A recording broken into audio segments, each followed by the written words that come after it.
I think a hero is somebody that's willing to risk their life. Heroes aren't afraid of fear. And that's strong and tough. Confidence and commitment. I think he's like this tall, I think. And is brave, but doesn't really know it. Who inspires you to be something bigger than what you already are. My favorite comic book hero is Captain America. Batman. Or Superwoman. Green Lantern, Spider-Man, or Wolverine. Wonder Woman and Superman. I just know they're just people in costumes. The firefighters and policemen. Doctors, yeah, they're hero. Teacher. Soldiers fighting in a war, they're very heroic. Veterans. People that fight in the Army and the Navy. Soldiers expectantly, yeah. My great-grandpa, he was in the first group to parachute behind enemy lines. My uncle, he went to war and died in Iraq. You fight until you die. I don't think they feel like heroes. General Eisenhower, he said, you are on the great crusade to save mankind. We just willingly went ahead and did what we did do because we were all in it together. I was in Vietnam about three tours. I deployed in December of 2002 to Iraq. I was part of VMTV 232, the Flying Red Devils. And the Japanese, they didn't like us being based at Pearl Harbor. We were alerted to go to Midway Island. We went into Normandy, Deep West 4. We were on a search and destroy mission, and we ran into a flotilla of Japanese ships. The flak hit my number 3 engine and the fuselage at the same time, killed my co-pilot, just tore his face right off. The pilot got a piece of his arm shot away, so I was the only one of the pilot and the co-pilot that ever made a landing and a takeoff in a B-17. And here came a German, bang, bang, bang, bang, bang. When we got off, they had 4 holes in our plane.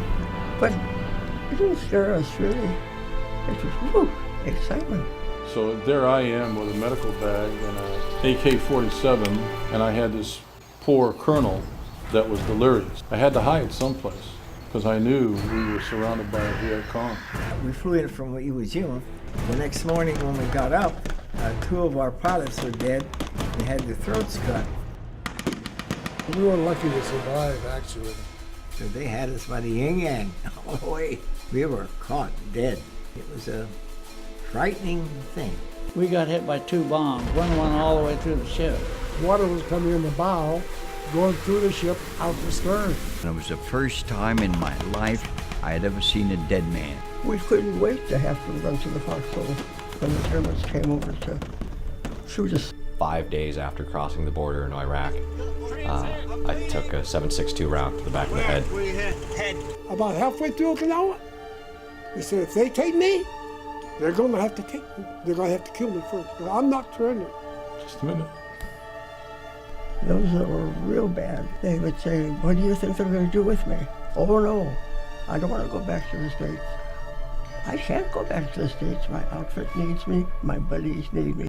And every time I got in that airplane, I was scared. Like the sergeant said, just because you're afraid, you're not a coward. Because we're all scared. Things will stand out and they'll be with you for the rest of your life. There always will be a tyrant.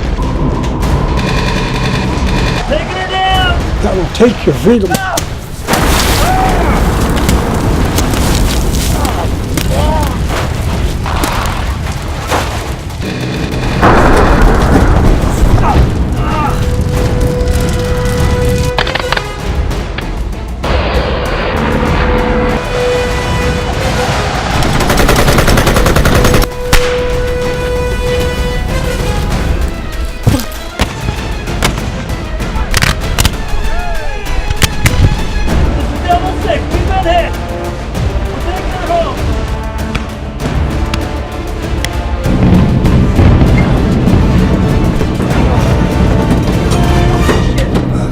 Pride and my patriotism has kept me going.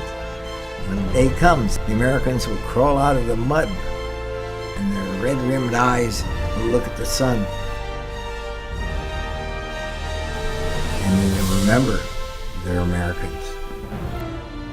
True heroes don't wear capes.